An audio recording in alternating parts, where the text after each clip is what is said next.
Então, em nosso sistema, nós temos os mananciais, já falamos ser manancial superficial ou manancial subterrâneo, as captações, que pode ser tomada direta, indireta ou flutuante, e depois nós temos a adutora de água bruta.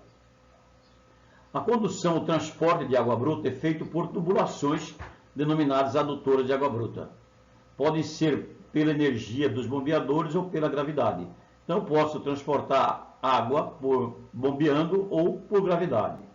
Em razão da pressão e vazão, os tubos são construídos de diversos materiais e diâmetros. Então, o que vai definir o material da adutora, como já vimos na parte 1, é a pressão a que ela está submetida. Um item muito importante que nós relevamos nessa parte é falar do golpe de Ariete. O golpe de Ariete é um fenômeno parecido com o das guerras medievais. Ou seja, para invadir um determinado território, era usado uma madeira, os soldados tentavam romper a barreira por meio de batidas com esse material que era chamado de ariete. Então, as adutoras, a maioria das nossas adutoras sofre vazamentos, sofre colapsos em função de mau dimensionamento ou por problemas de construção com tubulações não indicadas para a sua pressão. E o maior causador desses vazamentos, dessas fugas, desse colapso da tubulação, é o que nós chamamos de golpe de Ariete. Vamos ver como que funciona, através de um exercício. Então, nós temos uma adutora de 400 milímetros, transporta uma vazão de água a uma velocidade de 3,5 metros por segundo, em uma aclive constante de 45 graus.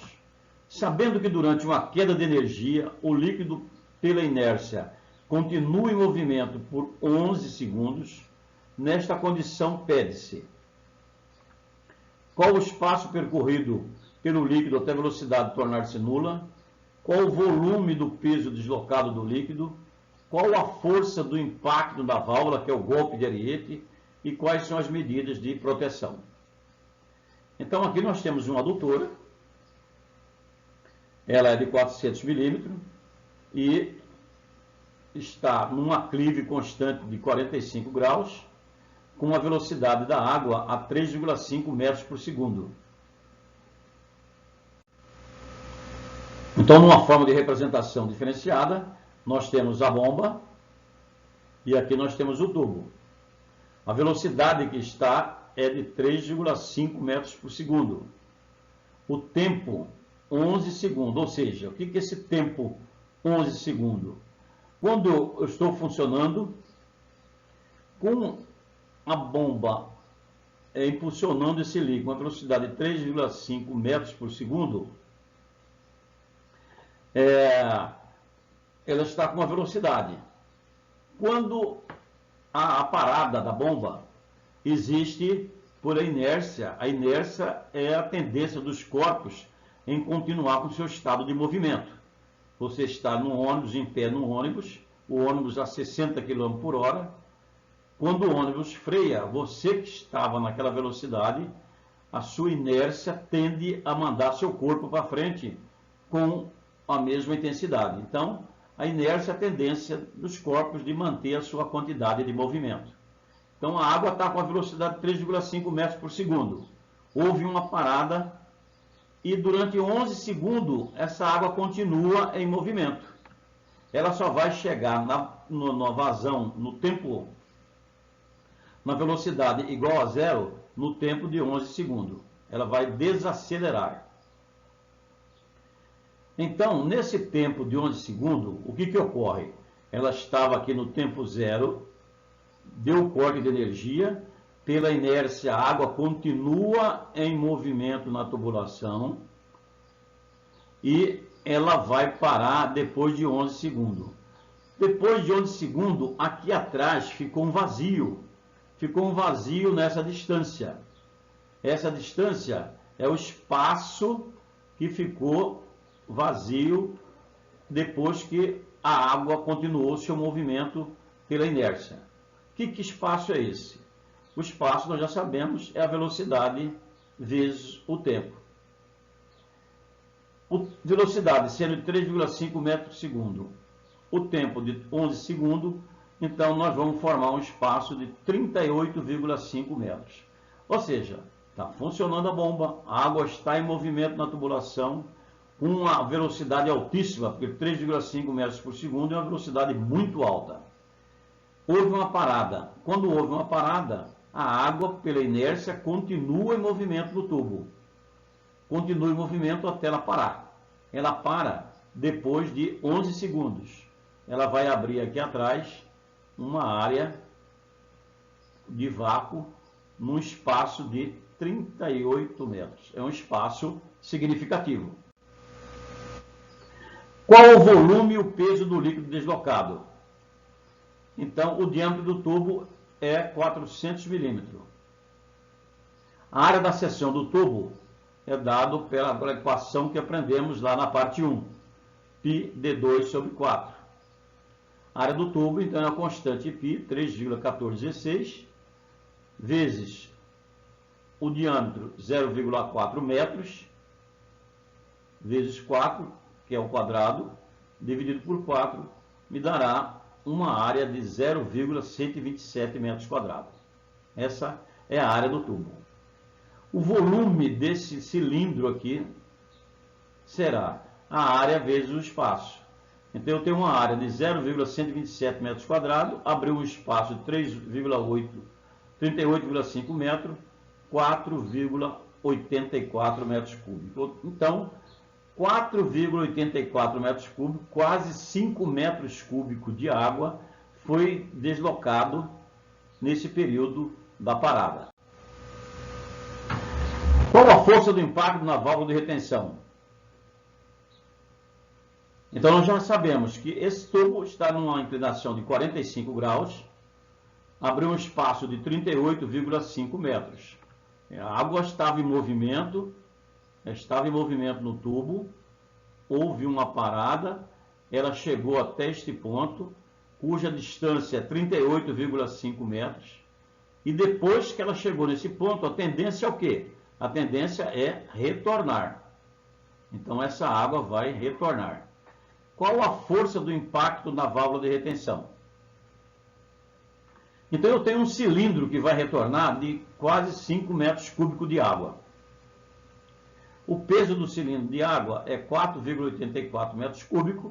Nós já sabemos que o metro cúbico pesa 1.000 quilos. Então, eu tenho, na realidade, 4.840 quilos de água que vai retornar aqui na bomba.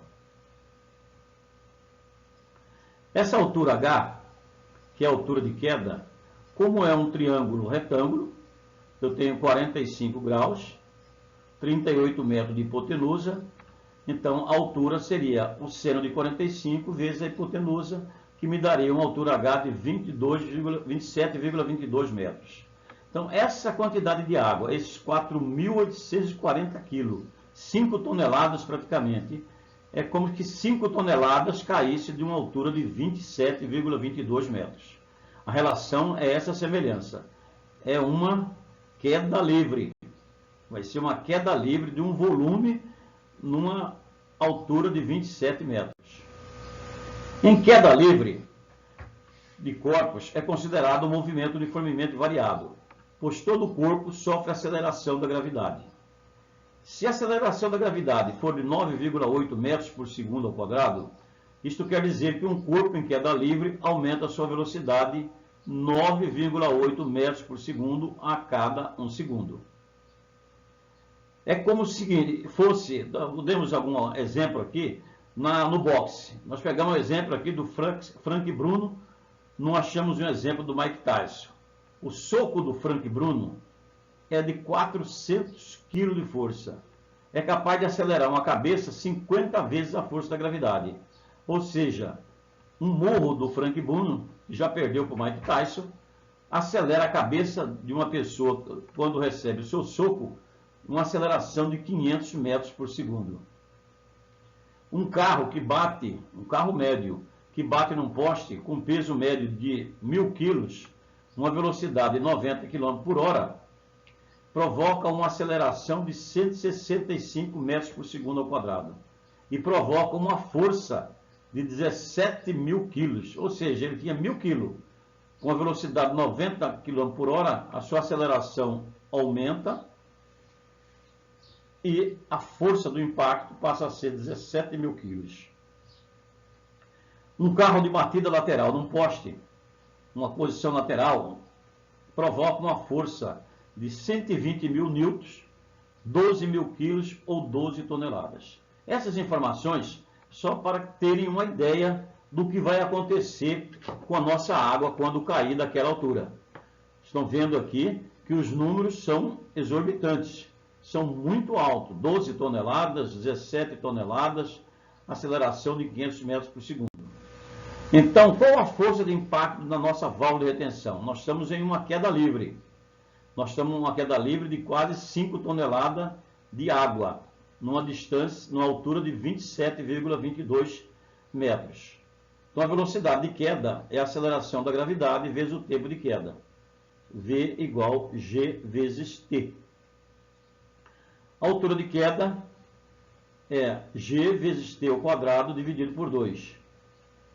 O tempo de queda, portanto, tempo de queda é 2 diâmetro, 2 vezes a distância dividido por G elevado a 0,5.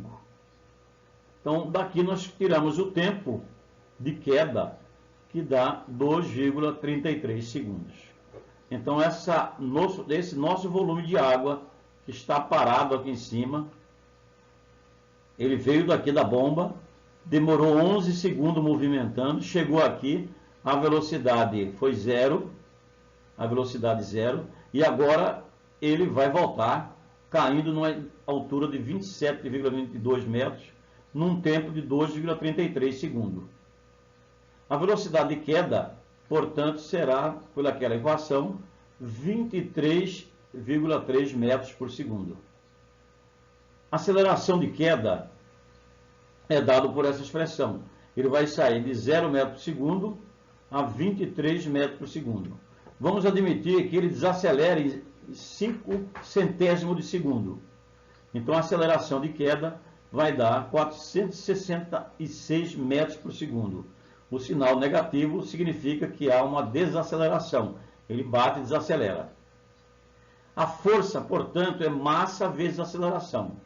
Eu tenho uma massa de 4.840 quilos, uma aceleração de 466 metros por segundo ao quadrado, então eu tenho uma força de 2.264.000 newtons.